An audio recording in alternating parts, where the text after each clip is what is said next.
Shavua Tova tout le monde, on fait Bezrat Hashem, Masechet Chulin, Daf Lamed Gimel, en commençant au début de la Sugia qui se trouve dans Daf Lamed Bet Amud Bet, au deux points, on reprend au début du sujet. C'est pas un deux points, c'est Goufa. Donc la ligne elle commence par le mot Mimkoma, une dizaine de lignes d'en bas. Après Mimkoma, on a Goufa. Goufa Marabi Shimon Ben Lakish.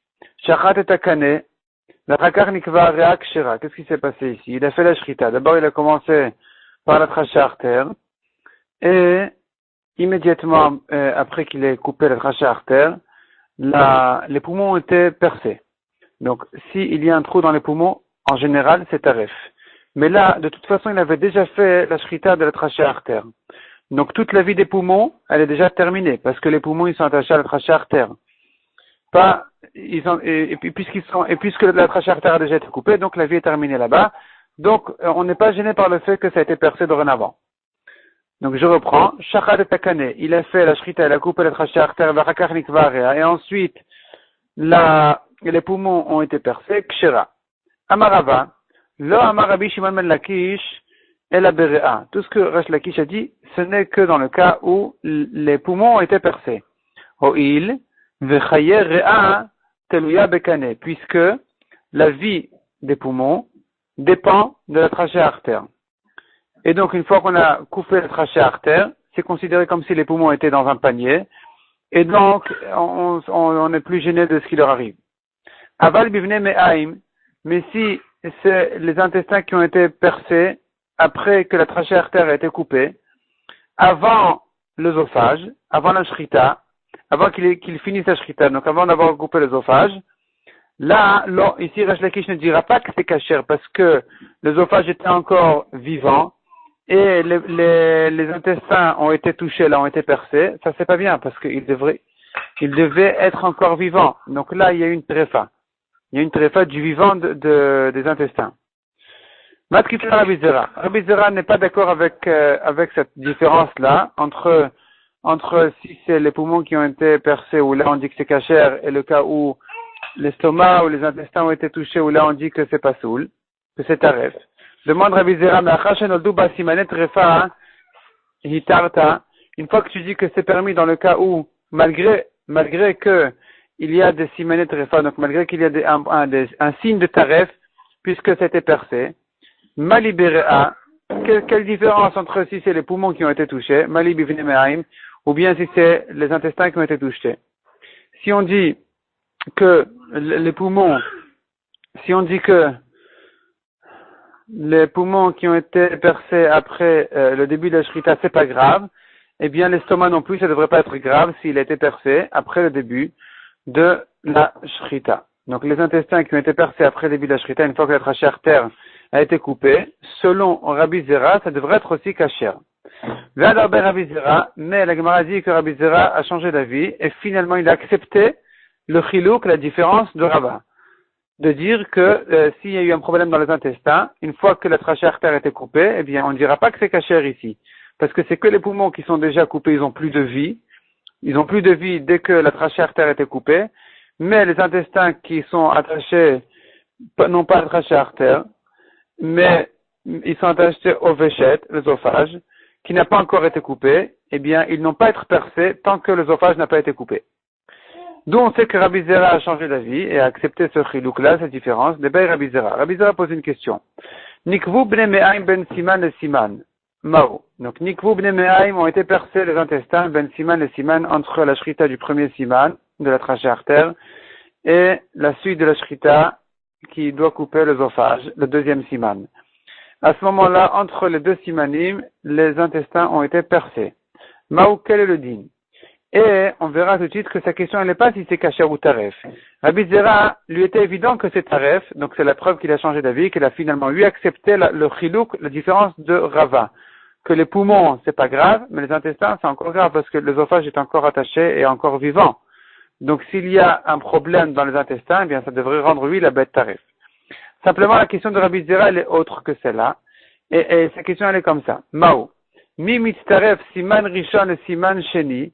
Est-ce que je dis que la shrita du premier siman, elle s'associe à celle du deuxième, les tahara mide nevela, pour dire que, c'est vrai que c'est taref, mais c'est pas nevela. Parce qu'on sait bien, la différence entre Taref et Nevela, c'est que Taref, c'est une bête à qui on a fait la shrita, mais après, ou même avant, on a trouvé que cette bête-là ne pouvait pas survivre longtemps. Donc, on n'a pas le droit de la manger. On n'a pas le droit de la manger, mais cependant, il n'y a pas de touma, parce que c'est pas une Nevela. Nevela, hein, c'est un cadavre, c'est une bête qui est morte toute seule, d'elle-même, ou qui a été tuée. En tout cas, c'est une bête à qui on n'a pas fait la shrita correctement, et elle est morte, et là, il y a de la touma. Donc, n'importe quel tréfa à qui on a fait la shrita, il n'y a pas de touma. La shrita la sauve de sa touma, malgré que ça ne la permet pas à être consommée. Ici, demande Rabbi Zera, dans le cas où les intestins ont été percés entre le début et la fin de la shrita, et donc il se trouve que la shrita qui a été faite après cette tréfa-là, après ce problème de tréfa, après que les intestins ont été percés, elle n'était que sur l'œsophage, que sur le deuxième siman.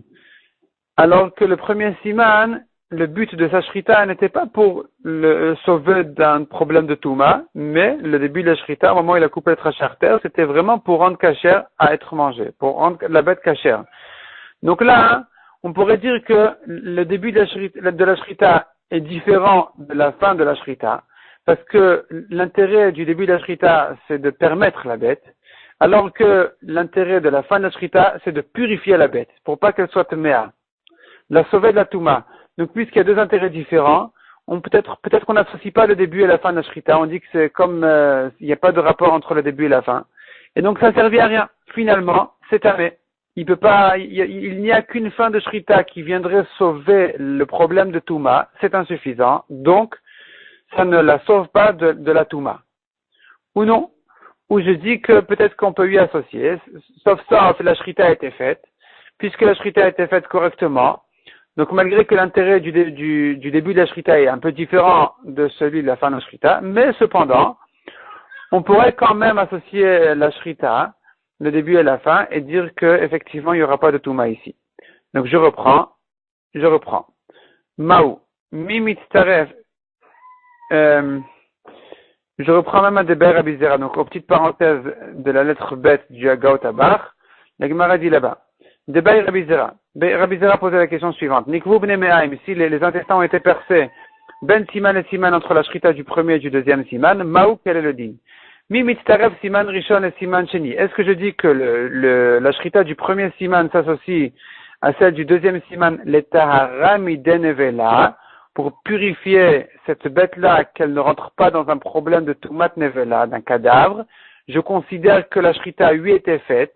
Et puisque la shrita a été faite, donc même si c'est taref, on ne peut pas la manger, mais touma il n'y a pas ici, où je dis que non, je peux pas considérer que la shrita ici, elle est un ensemble de shrita, parce qu'il y a une différence entre le début et la fin. Et donc, il n'y a pas eu de shrita correcte, et cette bête-là, elle est une évela, c'est un cadavre, il y a de la touma. C'est ce que Rabbi Zera a demandé. Ve'amrinan, et sur cette question de Rabbi Zera, on a répondu, là, nous, n'est-ce pas que ça ressemble à une autre question? Des Baïilfa, aussi, au Baretiado ben Siman et Siman, un fœtus qui a sorti sa patte avant, ben Siman et Siman, entre la shrita du premier Siman de sa mère et celle du deuxième Siman, Maou Kaleledin. Donc ici, il faut savoir que, on a comme ça, le fœtus est permis grâce à la shrita de sa mère. Si par contre, c'est-à-dire même s'il est sorti, même s'il est, on ne lui a pas fait lui-même la shrita, il est permis, la shrita de sa mère se rapporte aussi sur lui.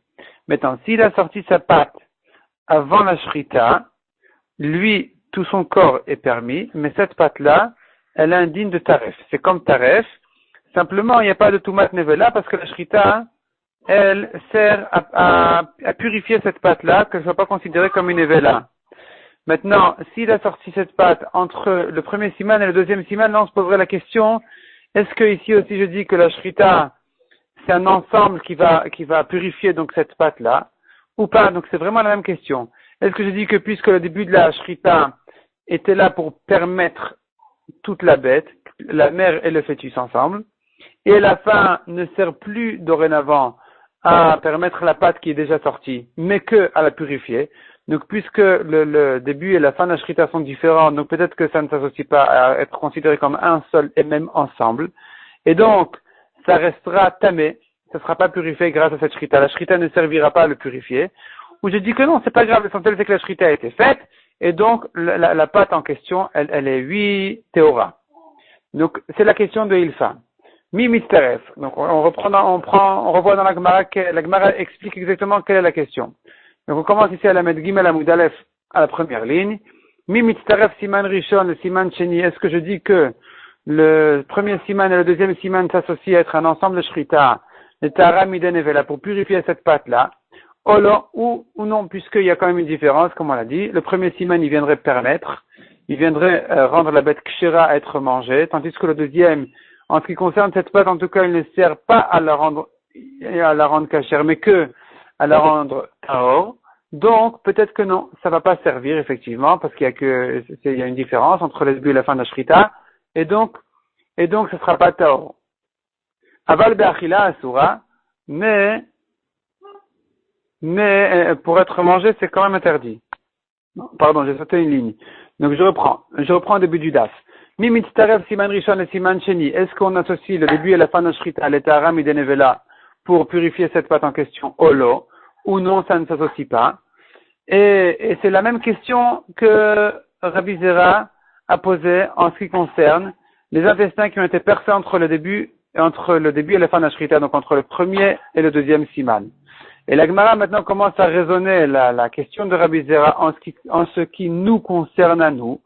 Adkan, loy bayalan, jusqu'ici n'a été posée la question, elle est aramidenevela, que, à savoir si la shrita elle peut purifier la bête alors que les intestins ont été percés entre le début et la fin de la shrita. Aval be'achila asura. Mais ça c'était évident à Rabbi Zera que cette shrita ne permet pas la bête à être mangée puisque les intestins ont été percés avant que l'œsophage ne soit coupé. Donc on a la preuve que Rabbi Zera a changé d'avis. Rabbi Zera qui voulait au début ne pas admettre la différence entre les poumons qui ont été percés et les intestins qui ont été percés.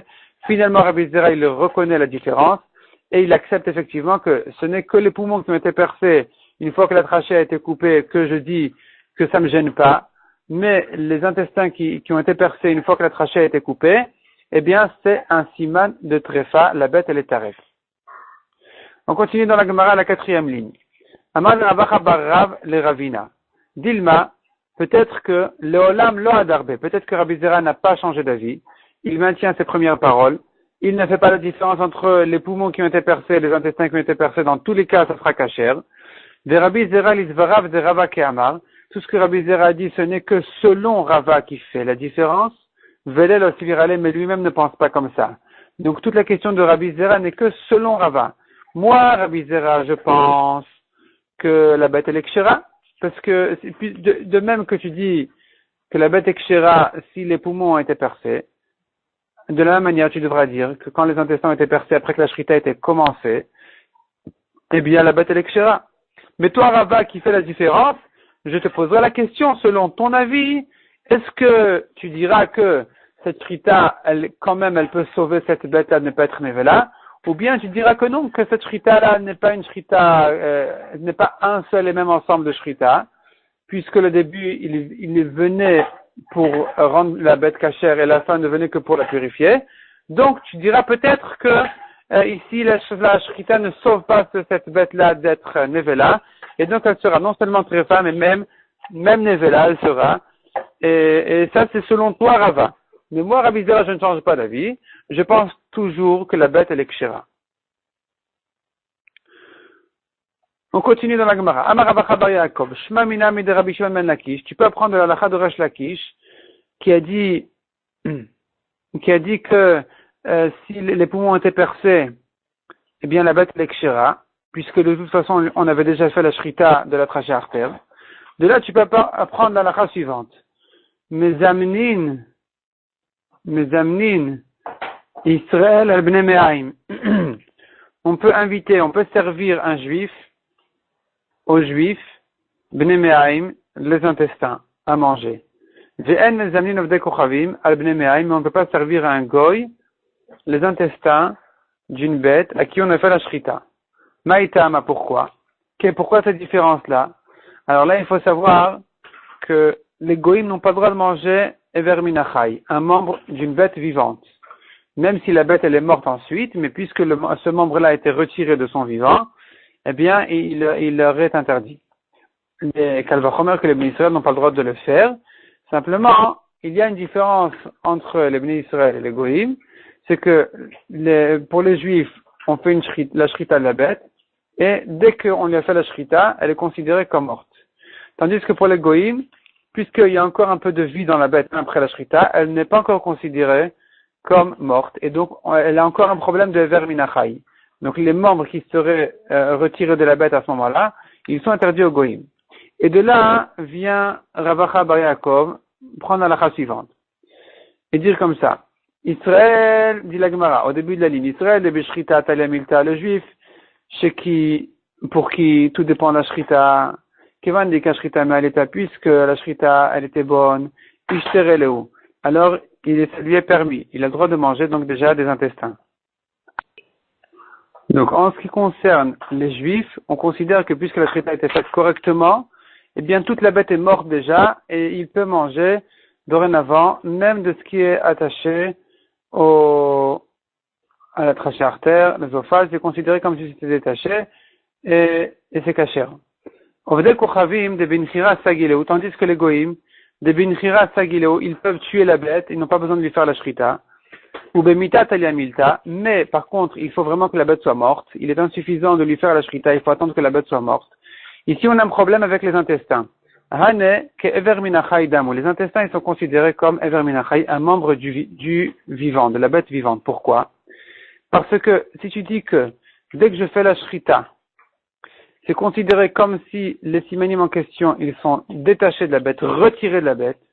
C'est-à-dire, dès que tu as coupé l'œsophage, c'est comme si tu avais retiré les intestins de la bête. Or, la bête est encore vivante.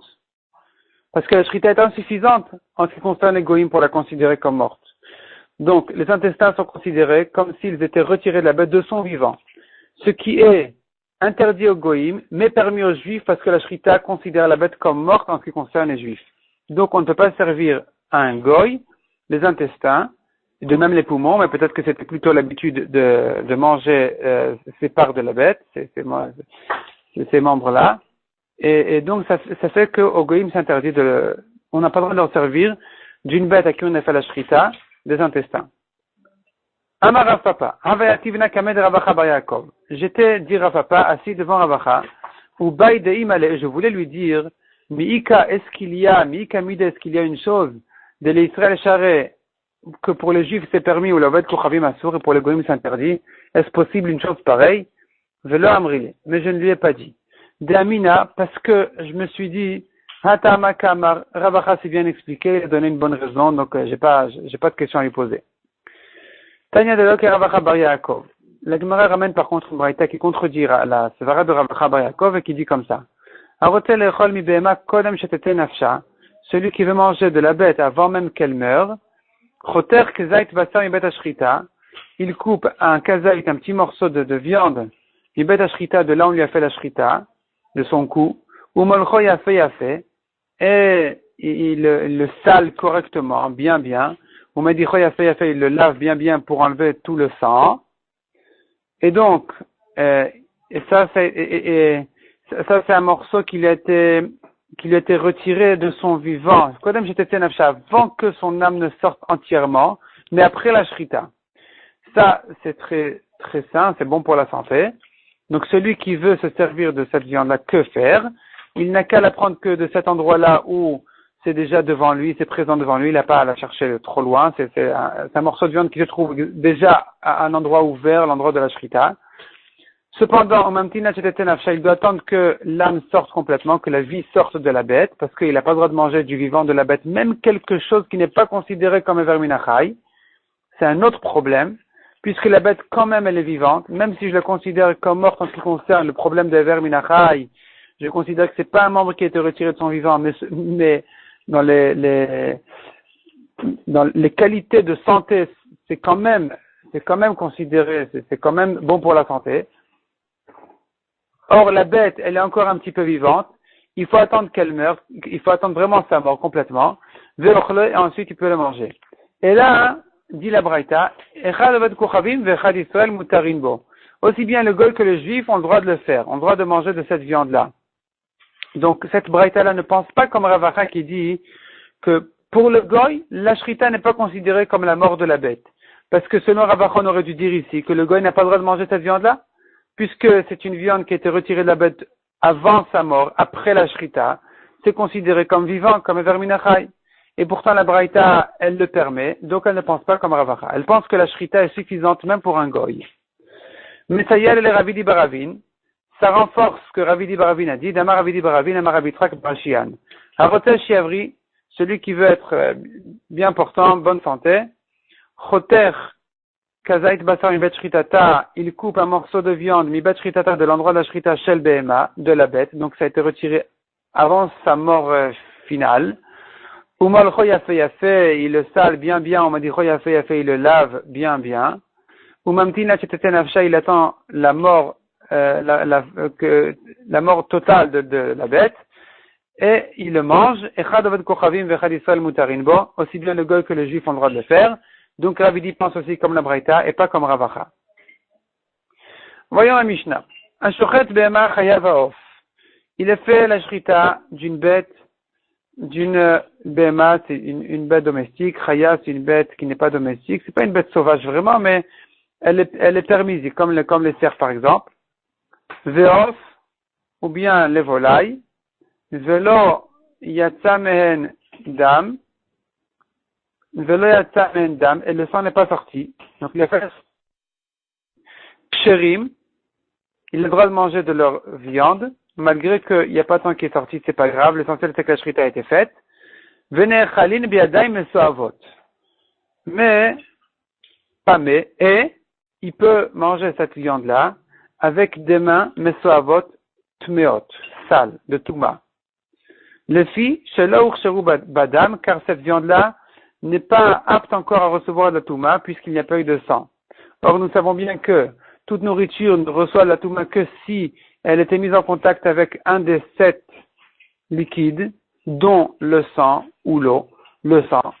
Donc, la viande en général, même si elle n'a pas touché l'eau, elle reçoit déjà de la touma à cause du sang de la shrita, puisqu'elle a été mise en contact avec le sang de la shrita. Donc, elle reçoit déjà la touma, et donc on ne peut pas la manger avec des mains tmeot. Mais ici, où il n'y a pas de sang qui est sorti, eh bien, il n'y a aucun problème, il peut la manger avec des mains tmeot.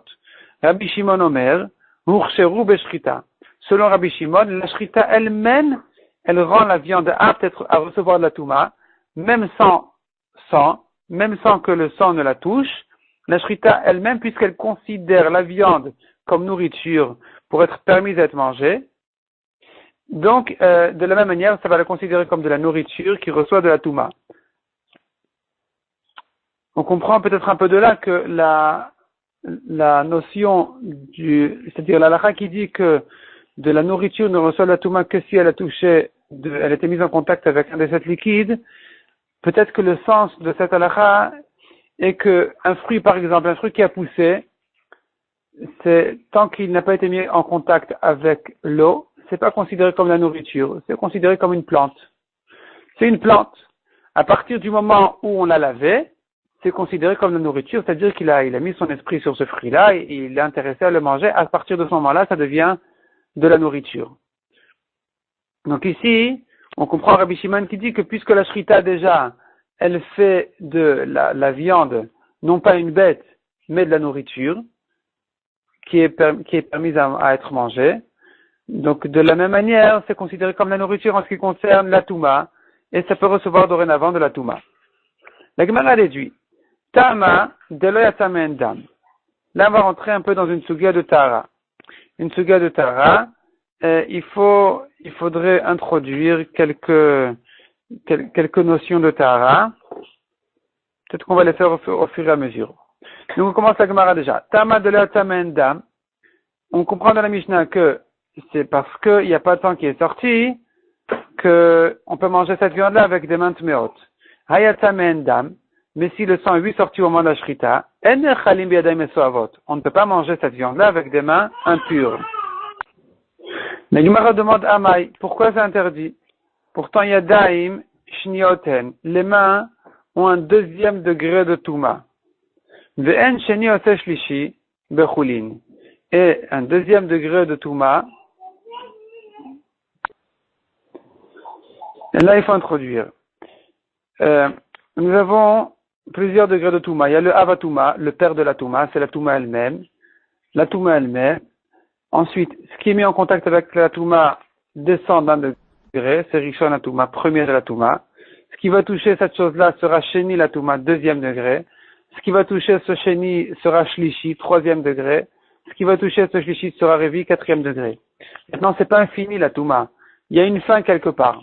Mais ça dépend du degré de Gdusha de la chose.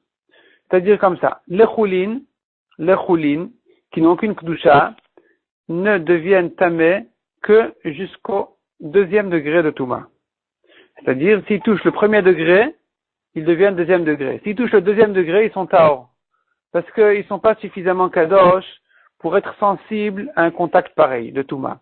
Ils ne seront pas troisième degré de Touma, ça nous gêne pas un troisième degré de Touma pour quelque chose qui n'est que choulin. La Trouma,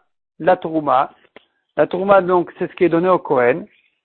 Ça a un degré de Kedusha supérieur, qui fait que, même si ça a été mis en contact, même si ça touche un deuxième degré de Touma, la Trouma devient tamé, devient pasoul, et elle est interdite au Kohen. Le troisième degré de Touma concerne la Trouma. Le quatrième degré de Touma n'est pas un problème en ce qui concerne la Trouma. La Trouma qui aurait touché un troisième degré de Touma, elle reste Théora. Mais le Kodesh, donc les Korbanot, la viande des Korbanot, qui a touché un troisième degré de Touma, elle devient Révi, et ça devient donc interdit, ça devient pasoul. Il y a même plus grave que ça, c'est-à-dire il y a même un degré qui va encore plus loin que les Korbanot, c'est la Paradouma. C'est-à-dire, cinquième degré de Touma ne gêne pas les Korbanot, gêne oui la vache rousse. Maintenant, revenons à notre Gemara. Ici, dans notre Mishnah, on parle de Choulin. On parle de Choulin, donc il n'y a ici aucune Kedusha. Et alors, les mains qui sont Tmeot, on a un principe qui dit, Stam Yadaim Shnioten. Yadaim Shnioten. C'est-à-dire, les mains, comment ça se fait que les mains sont Tmeot et le reste du corps est Tahor? Comment est-ce possible une chose pareille? Mideoraita Minatora, ça n'existe pas. Ça n'existe que Miderabanan, c'est les Chachamim qui ont dit que puisque les mains touchent un peu partout, donc pour qu'un homme garde ses mains propres, ou plutôt puisque je crains qu'il ne les a pas gardées correctement, donc je considère que ces mains ont un certain degré de Touma. Quel degré de Touma? Deuxième degré de Touma, Shnioten. Et donc, c'est ça le degré des mains. Maintenant, si les mains ont touché du choulin, on ne devrait pas être gêné par ça. C'est ce que demande la Gemara ici. Ve'en sheni ose shlishi bechulin. Le deuxième degré ne rend pas tamé le troisième degré en ce qui concerne les choulines. Donc pourquoi notre Mishnah dit que la raison pourquoi je mangeais cette viande-là avec des mains tméot, c'est parce qu'il n'y a pas eu de sang qui a rendu la viande apte à recevoir la touma. Mais s'il y avait eu du sang, eh bien on n'aurait pas pu le faire. On n'aurait pas pu manger cette viande-là avec des mains tméot. Or les mains ne sont que deuxième degré et il n'y a pas de problème de toucher des choulines avec un deuxième degré de touma. Demande à Gemara au Mimaï de Bechulin Askinan. Et d'où tu sais que dans notre Mishnah il s'agit de choulin? Peut-être qu'il ne s'agit pas de choulin, peut-être qu'effectivement notre Mishnah parle de quelque chose qui est sensible, même un contact avec le deuxième degré de Touma. Autrement dit, à quelque chose qui est à même au troisième degré. Répond la Gemara d'Ektan et Chaya. Dans la Mishnah, il écrit Chaya, une bête sauvage. Une bête sauvage mais pure, qui est permise. Donc il a fait la Shrita une Chaya. Dilu Kodshim, si la Mishnah parlait de Korbanot, Chaya be Kodshimika, est-ce qu'on amène des bêtes sauvages en tant que Korban? On n'amène que des bêtes domestiques. Et donc, puisque la Mishnah parle de Chaya, elle ne parle pas de Kodashim. De quoi elle parle? De Choulin. Donc si elle parle de Choulin, la question se pose, quel est le problème de manger une viande de Choulin avec des mains impures? Les mains impures, ce n'est qu'un deuxième degré. Les Choulin ne sont pas sensibles, ne sont pas gênés par un contact pareil. Je vais tout. Et la Gemara maintenant amène une liste de preuves dont on comprend que notre Mishnah ne parle pas de Kodashim, elle parle que de Choulin. Donc, première preuve, c'est Chaya. Chaya n'existe pas de Kodashim. Donc, les bêtes sauvages, on n'en fait pas des Korbanot. Deuxième preuve, Vetu. Il est Kodashim, s'il s'agit dans notre Mishnah de Korbanot, qu'il y a dam kshira, Notre Mishnah a dit que la shrita est bonne même s'il n'y a pas de sang qui est sorti. C'est pas vrai? Tout ce qu'il a besoin du korban, c'est son sang. C'est bien de jeter le sang misbéach. Tant qu'il ne va pas jeter le sang misbéach, il n'a pas le droit de manger de la viande de ce korban. Donc, c'est faux de dire que la bête elle est kshera même s'il n'y a pas de sang qui est sorti dans la shrita. Tant qu'il n'a pas jeté le sang misbéach, elle n'est pas kshera, il ne peut pas la manger. Donc c'est encore une deuxième preuve qu'il ne s'agit pas ici de korbanot, il s'agit ici d'une bête de choulin. Troisième preuve. Vetu, ibe kodashim, s'il s'agit de korbanot, qui a tamen dam, si le sang est 8 sorties, mi marchir, est-ce que le sang rend la bête apte à recevoir la touma? Il ne la rend pas apte à recevoir la touma. Tout ce qu'on a dit qu'un de ces liquides qui rend la nourriture apte à recevoir la touma, c'est le sang, ça ne concerne pas le sang des korbanot. Ce que dit la Gemara tout de suite,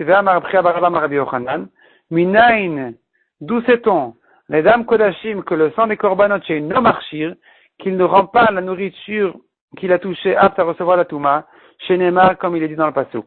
Ala aret tishpechenu kamaim. La Torah dit, tu verseras son sang comme de l'eau. Et on fait de là une dracha, dam shenishpach, du sang qui est versé, kamaim, il est comme de l'eau. C'est considéré comme un des 7 liquides qui rend apte à recevoir la touma, et donc marchir, il rend apte à recevoir la touma. Shenan ishpach kamaim, mais du sang qui n'est pas versé comme de l'eau, et non marchir, il ne rend pas apte à recevoir de la touma. Donc, du sang qui est versé comme de l'eau, du sang qui n'est pas gardé, lui, il est marchir. Du sang qui est non ishpach, on le garde, on fait attention à ce sang, comme le sang des korbanot. Il est non ishpach quand même, il ressemble pas à l'eau. Et non marchir, il ne rend pas apte à recevoir la touma. Donc, c'est encore une preuve que notre Mishnah ne parle pas de korbanot, parce que si elle parlait de kodashim, de korbanot, elle n'aurait pas pu dire que si le sang est 8 sorties dans la shrita, c'est marchir, ça rend la bête apte à recevoir la touma. C'est pas vrai, le sang de korbanot ne rend pas la bête apte à recevoir la touma. Vetu, et encore une preuve. Ibe kodashim, s'il s'agit de korbanot, qu'il est à même dame, si le sang n'est pas sorti, l'omit cacherait, est-ce que la bête n'est pas apte à recevoir la touma? Elle reçoit oui de la touma. Lit cacherait, ça devrait être mourchar, ça devrait pouvoir recevoir la touma, bechibat à kodesh. C'est-à-dire, grâce à Chibat HaKodesh, c'est la qualité précieuse et chère du korban, elle fait qu'on le considère plus rapidement comme de la nourriture. C'est-à-dire, ça sort de l'ordinaire. Et donc, même si, selon les règles générales, on devrait dire que c'est pas de la nourriture, ça reçoit pas la touma, mais puisque c'est Chibat HaKodesh, il y a ici la qualité spéciale du korban, ça fait que c'est considéré quand même de la nourriture et ça reçoit la touma.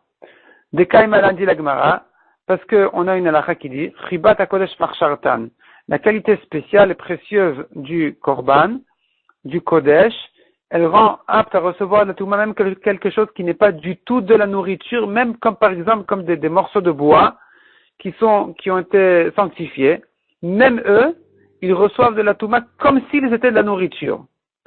Donc évidemment, la bête à qui on a fait la shrita, même si le sang n'est pas sorti, il y a la Chibat HaKodesh, la qualité spéciale du korban qui devrait dire que c'est considéré comme la nourriture et ça reçoit la touma.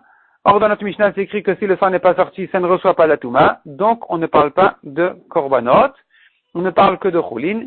Et tout ça, c'est pour revenir à la question qui disait, si on ne parle que de choulin, quel est le problème de manger cette viande-là avec des mains impures?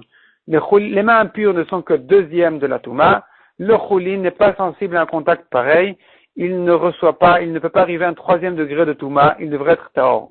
Donc, quel est le problème de notre Mishnah? Répond la Gemara Marav Nachman Amarav Baravua. Hacha, de quoi il s'agit ici? De choulin chez le kachan. Il s'agit de choulin, d'une bête de choulin qui a été achetée de kesef maaser à Skinan. On parle ici d'une bête qui a été achetée avec de l'argent de maaser sheni. Donc, le deuxième prélèvement, c'est pas vraiment le deuxième. Il y a le premier prélèvement, c'est la tourma qui est donnée au Kohen. Le deuxième prélèvement, c'est un 10e qui est donné au Lévi. Le deuxième 10e qui est prélevé, il doit être mangé à Yerushalayim, ou bien on le rachète, et avec l'argent, on monte avec l'argent à Yerushalayim, ça pèse moins lourd. Et donc, avec cet argent-là, il achète la nourriture à Yerushalayim. Ce que cet homme-là a acheté, c'était une bête. Il a acheté une bête, et cette bête-là, elle a un degré de Kedusha de Maaser. Et quel est le din du Maaser? On n'a pas parlé du Maaser tout à l'heure. Dans mon introduction, je n'ai pas cité Maaser. Je n'ai cité que Choulin, ça va jusqu'au 2e degré, Trouma 3e, Kodashim 4e, et Paradouma 5e. Quel est le din du Maaser? Dit la Gemara, c'est une marloquette. Et notre Mishnah, qui est sensible au 3e degré de Touma en ce qui concerne le Maaser, elle ne pense pas comme celui qui dit qu'il n'y a pas de problème. Ou de là que Rabbi Meir. Elle ne va pas comme Rabbi Meir qui dit que le Maaser n'est pas tamé en 3e degré. D'Etnal, comme on voit dans une Mishnah, la Medgimel Amoudbet, on tourne la page. Kolatoun biat maim. Tout ce qui a besoin d'être trempé au mikvé. Midivre sofri, midera banan. Donc, toute Touma qui n'est que midera banan. Metamet à Kodesh. Ou Posel à Trouma. Et quelle est la différence entre Metame et Posel? Posel, toujours, c'est le dernier degré de Touma. C'est-à-dire, plus loin que ça, plus bas que ça, il n'y aura pas de Touma. C'est le dernier de la Touma. Metame, ça veut dire, cette chose-là à qui on est Metame, il pourra faire passer sa Touma encore plus loin. Donc, on reprend. À la première ligne, Kolaton biatlam midivre sofrim, tout Touma midera banan, c'est-à-dire toute chose qui a besoin d'être trempée au mikvé midera banan. Metamet à Kodesh, ça rend le Kodesh tamé. Autrement dit, cette chose-là, elle est 2e degré de Touma. Donc le Kodesh sera 3e, qui n'est pas que Pasoul, il est tamé, c'est-à-dire il pourra faire un 4e. Ou Posel et la Touma, et la Touma devient Pasoul, c'est-à-dire ce 3e degré de Touma qui est le dernier degré, terminus. Ou Mutar bechulin bemaaser. Et ce qui a été mis en contact avec cette Touma-là est permis en ce qui concerne le Choulin et le Maaser d'ivrei Rabbi Meir. Donc, selon Rabbi Meir, 3e degré est Tahor dans le Choulin et Tahor dans le Maaser. Mais Chachamim Osrim et Maaser, selon Chachamim, c'est interdit dans le Maaser. Donc, notre Mishnah, elle pense comme Chachamim, elle ne va pas comme Rabbi Meir, mais que comme Chachamim, qui disent que un Choulin pareil, qui a été acheté avec l'argent de Maaser, qui est donc Maaser, ne peut pas être mangé avec des mains impures, car ces mains impures-là, c'est donc une Touma de Rabbanan, qui rend le Maaser interdit, qui interdit le Maaser, et donc c'est pour ça que notre Mishnah interdit de manger avec des mains impures ce Maaser. Demande la Gemara, Matkifela Rav Shimi Barashi. Mimai, d'où tu sais qu'on peut interpréter notre Mishnah de cette manière-là? Qui dit que c'est comme ça, que Chachamim ne permettent pas de manger dans le cas de notre Mishnah, avec des mains impures, le Maaser. Dilma, peut-être que Ad Kanok Pigera Banana Lebe Rabbi Meir, jusque-là, ne sont en Machloket Chachamim avec Rabbi Meir, et la Beachilat Maaser, qu'en ce qui concerne manger du Maaser. C'est-à-dire, celui qui a ses mains impures ne peut pas manger du Maaser selon Chachamim. Aval Benegia de Maaser, mais en ce qui concerne toucher le Maaser, Ve'achila de choulin, ou manger des choulin, l'obligé. C'est-à-dire que même Chachamim serait d'accord que les mains impures qui touchent du maaser, c'est pas un problème. Si cette personne-là, lui-même, son corps a besoin de se tremper au mikvé midera banan, taoun biat maim, si son corps est tamé midera banan, c'est là où je dis qu'il ne peut pas manger du maaser, mais toucher du maaser, peut-être qu'il peut, oui. Or, notre Mishnah ne parle pas de manger du maaser avec les mains tmeot. Notre Mishnah, elle parle de toucher le maaser avec les mains tmeot. Vea dit la Gemara, vea negia, ici il s'agit de toucher le maaser, midektane, comme il est dit nechalin, biadaim et saavot. C'est-à-dire, on peut manger ce maaser, cette viande-là, avec des mains impures. De quoi il s'agit? Mila, ce qu'il n'est pas qu'il s'agit des kassaf il est chavre, que son ami lui rentre dans la bouche, son ami lui donne à manger, et c'est là où notre Mishnah dit que puisque les mains de son ami sont impures, il ne peut pas toucher ce maaser. Et donc, dans ce cas-là où la personne qui mange il est tahor, eh bien, selon tout le monde, il n'y a pas de problème, même Chachamim sont d'accord, tout le problème selon Chachamim n'est que de toucher le maaser. Et notre Mishnah ne parle pas de toucher, notre Mishnah ne parle que de toucher, parce que notre Mishnah ne dit pas ochlin. Ochlin, ça veut dire il mange. Nechalin, ça veut dire le maaser, il est mangé. Autrement dit, il est mangé par quelqu'un d'autre. C'est quelqu'un d'autre qui lui est rentré dans la bouche, et ce quelqu'un d'autre-là, c'est lui qui a les mains impures. Dans ce cas-là, s'il s'agissait de maaser, il n'y aurait pas eu de problème, même selon Chachamim. Donc, on ne peut pas expliquer notre Mishnah dans ce cas-là. Donc, revient à la question. Dans notre Mishnah, dire que notre Mishnah parle de maaser, ça marche pas. De choulin, ça marche pas non plus. Parce que dans les deux cas, eh bien, on devrait permettre de manger avec les mains impures, de manger cette viande-là. Aussi bien évidemment de choulin, mais même de maaser, même selon Chachamim, puisque c'est pas le tamé qui mange, mais le tamé qui touche. Dans ce cas-là, ça devrait pas causer de problème. Donc, comment comprendre notre Mishnah? Répond la Gemara. Elamara Fapa, autre nouvelle réponse. Elamara Fapa. Acha biadaim trilot askinan. Notre Mishnah ne parle pas de mains qui sont à un deuxième degré de Touma. Elle parle d'un cas où les mains sont un premier degré de Touma. Yadaim trilot, un premier degré. Et donc, on comprend qu'elles ne peuvent pas toucher même du choulin parce que le choulin deviendra deuxième degré. Deuxième degré, c'est un même chez le choulin. De Rabbi Shimon ben Elazar, il dit la Gemara, notre Mishnah va comme Rabbi Shimon ben Elazar qui pense qu'il existe un premier degré de Touma en ce qui concerne les mains. Donc évidemment, si toute la personne il est tamé, évidemment que c'est possible que ses mains arrivent à un degré supérieur de Touma. Même plus que premier, il peut être même Avatouma, lui et ses mains. Mais ici on parle d'un cas où il n'y a que les mains qui sont tamées, donc ce n'est qu'une Touma midera banane. Est-ce qu'on a trouvé une Touma midera banane dans les mains qui serait plus grave que deuxième degré? Est-ce qu'on a trouvé un premier degré? Selon Rabbi Shimon ben Elazar, oui. De Tanya dit la Gemara, En yadaim trilot lechulin. Selon Tanakama, les mains ne sont jamais premier degré en ce qui concerne les chulin. Rabbi Shimon ben Elazar Omer, Mishum Rabbi Meir, yadaim trilot lechulin. Les mains peuvent être premier degré en ce qui concerne les chulin ou shniot, et deuxième degré les trouma en ce qui concerne la trouma. La Gemara s'étonne tout de suite comment lire cette phrase. Trilot le choulin in, tu dis premier degré pour les choulin, oui, les trouma, alors pour la trouma, non. Est-ce possible? Si déjà pour les choulin, c'est premier degré, quel va chomer que pour la trouma, ça devrait être premier degré de touma? Répond la Gemara Chike Amar. C'est comme ça qu'il faut comprendre. Trilot, af le choulin. C'est considéré comme premier degré de touma, même en ce qui concerne les choulin. Tandis que shniot, le deuxième degré de touma, les trouma in, les choulin lo. Ça ne concerne que la tourma, mais en ce qui concerne les choulin, eh bien, il n'y aura pas de problème, parce que deuxième degré ne rend pas les choulin troisième degré, ça sera taor. Mais la tourma, oui, elle devient troisième degré de tourma. Demande à Gemara Oumi, Ika, est-ce qu'il y a yadaim trilot, est-ce qu'il y a des mains qui sont en premier degré de tourma? Pourtant, en général, les chachamim n'ont décrété sur les mains qu'un deuxième degré de tourma. Répond la Gemara, oui, ça existe. Il y a un cas spécial, un cas très précis, où les mains seraient à un premier degré de Touma, midera banane. De quoi il s'agit? Détania, comme dit la Braïta. Yichnis yadav le baïta menuga, celui qui a rentré ses mains dans une maison qui a de la lèpre, qui a de la taraat. La maison, elle est tméa, celui qui rentre dans cette maison, il est tamé. Celui qui n'a rentré que ses mains dans la maison, Yadav trilot divrei Rabbi Akiva. Selon Rabbi Akiva, ses mains ont un premier degré de Touma.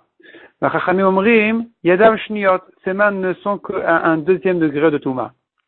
Du coup, l'alma, selon tout le monde, Bia Miktsat, de ne rentrer qu'en partie dans la maison. Loshma Bia, ça s'appelle pas qu'il est rentré dans la maison, donc Minatora, il est Taor. Sa Touma n'est que Midera Banan. Veacha, puisqu'il a rentré que ses mains. Veacha ici, Gzera, Yadav Atugufo, ils sont en marloquette à savoir est-ce qu'on décrète ses mains de peur qu'il ne rentre tout entier dans cette maison-là. Mar Savar, un avis pense, Yadav Kegufo Shavinu Rabanan, ses mains, comme son corps, Shavinu Rabanan, les Chachamim les ont considérés. Donc on considère les mains de cette personne comme son corps, c'est-à-dire qu'il a un premier degré de Touma, puisque c'est comme s'il était rentré tout entier dans cette maison-là, ce qui est l'avis de Rabbi Akiva. Ou Mar Savar, Chachamim pense, Yadaim, ki yadaim de alma, shavinu rabanan. Les mains, ki yadaim de alma, comme des mains en général, shavinu rabanan, les chachamim les ont considérées. Donc dès qu'il a rentré ses mains dans cette maison-là, c'est comme des mains en général qui sont tamées à un deuxième degré de Touma. Et donc on a enfin trouvé des mains qui peuvent être un premier degré de Touma, selon Rabbi Akiva, selon Rabbi Shimon ben Elazar, Et donc, dans ce cas-là, effectivement, on dirait qu'il ne peut pas manger même des choulines avec ses mains si vraiment il y a du sang qui est sorti au moment de la shrita. Demande la Gemara. Pourquoi est-ce que Rav Papa dit que notre Mishnah va comme Rabbi Shimon ben Elazar qui a dit qu'il existe des mains à un premier degré de Touma? Il aurait pu dire que notre Mishnah va aussi comme Rabbi Akiva. Parce que l'exemple de Rabbi Shimon ben Elazar, c'est justement le cas où Rabbi Akiva a considéré ses mains comme premier degré, dans le cas où il a rentré ses mains dans une maison où il y a de la tzarat. Donc, se pose la question, dit la Gemara. Velukma, il devrait établir notre Mishnah, que Rabbi Akiva, d'Amar, Yadav Trilot Avian, qui pense que ses mains sont premier degré. Donc, pourquoi ne dire que comme Rabbi Shimon ben Elazar? Répond la Gemara, de Rabbi Akiva, on n'a pas une preuve. Pourquoi? Dilma, peut-être que, Kikeyama Rabbi Akiva, quand est-ce que Rabbi Akiva dit que ses mains sont considérées comme trilot, comme premier degré? Anemi le betrouma ve kodashim. Ce n'est qu'en ce qui concerne la tourma et les korbanot, des chamire, qui sont plus chamour, et donc il faut faire plus attention à la tahara de ses mains. Aval le choulin, mais en ce qui concerne le choulin, shniot avian, ces mêmes mains-là, qui sont rentrées dans cette maison, ont deux statuts. En ce qui concerne la Trouma et le Kodashim, on les considère premiers de Touma. En ce qui concerne le Cholin, on les considère deuxième de Touma. Et c'est pour ça que de Rabbi Akiva, je n'ai pas de preuve. Parce que je ne sais pas si Rabbi Akiva pense aussi, en ce qui concerne le Cholin, que ces mêmes mains-là sont aussi considérées comme trilot, comme premiers en ce qui concerne le Cholin aussi. Par contre, de Rabbi Shimon ben Elazar, c'est clair. Parce que Rabbi Shimon ben Elazar l'a dit très clairement, Yadaim, Trilot, les choulines, les mains peuvent être premier degré de Touma, même en ce qui concerne les choulines. Donc notre Mishnah, elle est évidemment comme Rabbi Shimon ben Elazar. Comme Rabbi Akiva, on ne sait pas. Demande la Gemara. Velihavian nami shniot. Il n'y a pas de problème. Tu crains que Rabbi Akiva ne considère les mains que comme deuxième degré en ce qui concerne les choulines. Il n'y a pas de problème. Et alors, quel est le problème? Dea shamin al Rabbi Akiva. On a bien entendu Rabbi Akiva dire De'amar sheni osesh lishi bechulin. Rabbi Akiva, il discute avec toutes les règles qu'on a dit au début, dans les introductions. Lui, il pense un deuxième degré de Touma fait un troisième degré, même dans les choulines. Donc les choulines sont sensibles, même à un contact avec le deuxième degré, ils deviennent troisième degré de Touma. Donc quel est le problème de dire que notre Mishnah va comme Rabbi Akiva? Ses mains impures ont un deuxième degré de Touma, ne peuvent pas toucher de la viande qui est susceptible de recevoir la Touma à cause du sang qui est sorti au moment de la Shrita, parce que Rabbi Akiva pense que le deuxième degré, il va plus loin encore, même dans les choulines. Il rend le troisième degré aussi tamé, même dans les choulines. Detnan, comme on a vu une Mishnah qui dit, Bobayom, ce même jour-là, il s'agit d'un jour spécial où Rabbi Elazar ben Azariah était nommé, il était nommé Nassi. Ce jour-là, il y a eu beaucoup de halachot nouvelles qui ont été apprises. Et Darash Rabbi Akiva a enseigné ce jour-là. Vechol kli cheretz vegomer. La Torah dit, tout ustensile, tout récipient d'argile, etc., si la touma rentre à l'intérieur, yitma, il sera tamé. Tamé l'onemar. La Torah n'a pas dit tamé, elle a conjugué autrement, elle a dit, elle a yitma. Yitma, ça se dit autrement aussi, yetamé. Yitma, c'est-à-dire, il devient tamé, il peut rendre même plus loin tamé. Les tamé acherim, pour rendre plus loin, d'autres aussi, tamé. L'imed, ça vient nous apprendre, al-kikar sheni, un pain qui est un deuxième degré de touma, chez shlishi bachulin, qui rend le troisième, qui fait un troisième degré aussi de touma dans le chulin. Pourquoi? Parce que de quoi il s'agit ici? Le récipient en argile, c'est un tanour, c'est un four dans lequel on a cuit du pain. Et il y a un chéret, un reptile mort qui est rentré là-bas, une souris morte, elle est rentrée dans le tanour en question, dans le four en question. Qu'est-ce qui se passe maintenant? Le reptile, il est avatouma, le père de la touma. Le four, il est rishon, premier degré. Le pain est deuxième degré. La Torah dit sur lui yitma. Rabbi Akiva pense yetamé. Il rend même le troisième degré tamé. Donc on voit que Rabbi Akiva pense que le troisième degré est aussi tamé. Et donc quel est le problème de dire que notre Mishnah va comme Rabbi Akiva? Répond la Gemara Dilma, peut-être que anemile betuma d'oraita. Tout ce que Rabbi Akiva dit ne concerne qu'une touma minatora. Une touma minatora, même un deuxième degré, peut rendre le chulin troisième degré. Aval bidrabanan, mais une touma qui n'est que midrabanan, lo. comme ici par exemple, ici où cette Touma-là n'est qu'une Touma de Yadaim Mesoavot, de main impure, qui n'est qu'une Touma Midrabanan, ici Rabbi Akiva ne dira pas peut-être que le troisième degré est aussi tamé en touchant ses mains impures. Qui dit qu'ici aussi Rabbi Akiva pense que le deuxième fait un troisième degré dans le choulin? Peut-être qu'ici non. Donc on ne peut pas être tranquille en disant que notre Mishnah sera comme Rabbi Akiva. Il ne nous reste que Rabbi Shimon ben Elazar qui a dit très clairement, Yadaim trilot la choulin. Les mains peuvent être premier degré de Touma en ce qui concerne les choulin, et donc ça, en touchant les choulin, ça va les rendre les choulin deuxième degré. C'est pour ça que notre Mishnah dit, avec des mains impures, ne mange pas de la viande, même de choulin, s'il y a du sang qui est sorti dans la shrita et qui a rendu la viande apte à recevoir de la Touma. Mais selon Rabbi Akiva, peut-être que c'est tort, peut-être qu'il n'y a pas de problème.